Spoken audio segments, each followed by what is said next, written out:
नमस्कार दोस्तों, Ashok Singh agree show में आपका स्वागत है। मैं हूं आपके साथ अशोक सिंह।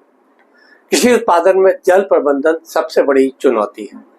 भारत जैसे देश में खेती का अधिकांश हिस्सा मानसून आधारित है तथा सिंचाई संसाधन सीमित है। ऐसी स्थिति में मिट्टी में नमी का संरक्षण, जल की बचत तथा उत्पादन बढ़ाने के लिए पलवार या मल्चिंग एक अत्यंत उपयोगी तकनीक मानी जाती है।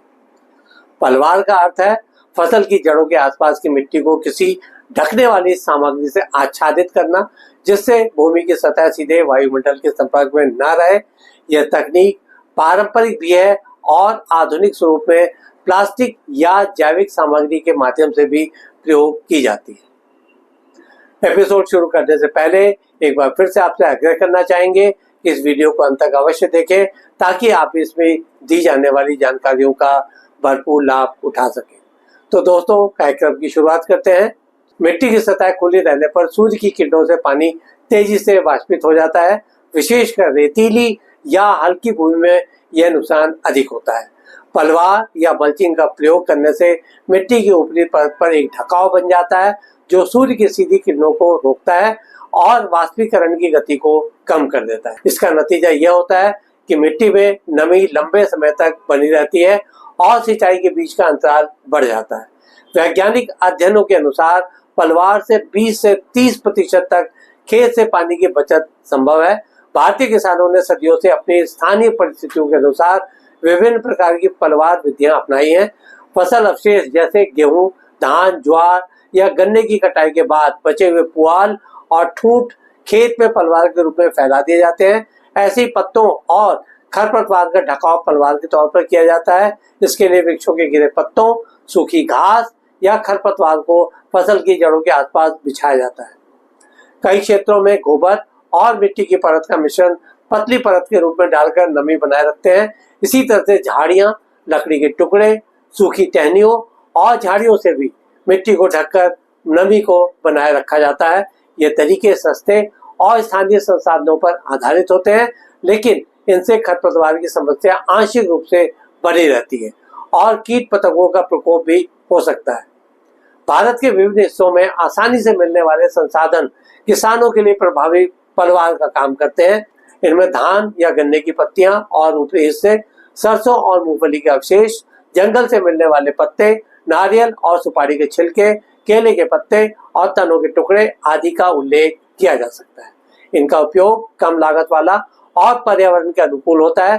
पिछले कुछ वर्षों में मल्चिंग या पलवार का आधुनिक स्वरूप तेजी से लोकप्रिय हुआ है। इनमें मुख्यतः प्लास्टिक मल्च के बढ़ते प्रयोग का जिक्र किया जा सकता है। इसमें काले, चांदी जैसे रंगों पॉलीथीन चादरों से खेत ढकना शामिल है। यह सूर्य की किरणों को रोककर खरपतवार की वृद्धि को भी नियंत्रित करता है।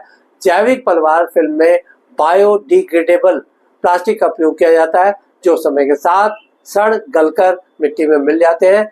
ऐसे ही पारदर्शी पॉलीथीन का विशेषकर मिट्टी सोलराइजेशन के लिए भी प्रयोग किया जाता है। पेपर या कार्बनिक शीट पलवार आधारित चादरों से भी खेतों का ढकाव किया जाता है। इन तकनीकों में लागत अधिक आती है, लेकिन जल संरक्षण, उत्पादन वृद्धि और खरपतवार नियंत्रण के फायदे लागत की भरपाई कर देते हैं। पलवार के लिए किसान अपनी परिस्थिति और लागत के अनुसार विभिन्न विकल्प चुन सकते हैं।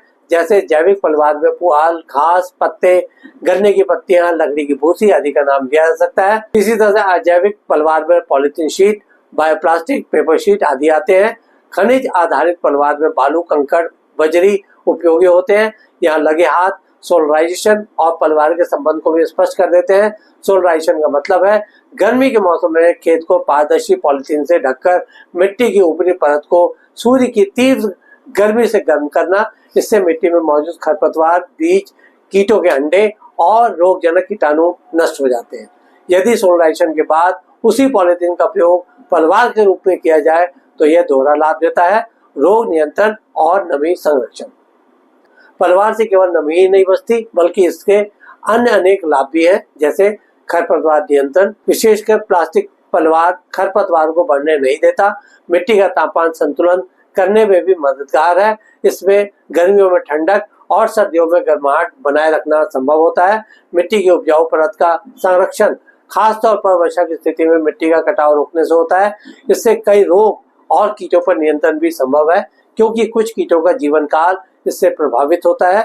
पलवार का प्रयोग करने से फलों और सब्जियों की गुणवत्ता में सुधार होता है। जमीन से सीधे संपर्क न होने के कारण फल साफ सुथरे और चमकदार होते हैं। अध्ययनों से यह सिद्ध हुआ है कि पलवार प्रयोग करने से सब्जियों, फलदार वृक्षों तथा फूलों की उपज में 15 से 40% तक वृद्धि संभव है। भारतीय कृषि अनुसंधान परिषद या ICAR और कई कृषि विश्वविद्यालयों ने विभिन्न फसलों में पलवार के लाभ प्रयोगों द्वारा सिद्ध किए हैं। टमाटर, मिर्च, बैगन, खीरा जैसी सब्जियों में प्लास्टिक पलवार से 25 से 30% उत्पादन वृद्धि दर्ज की गई।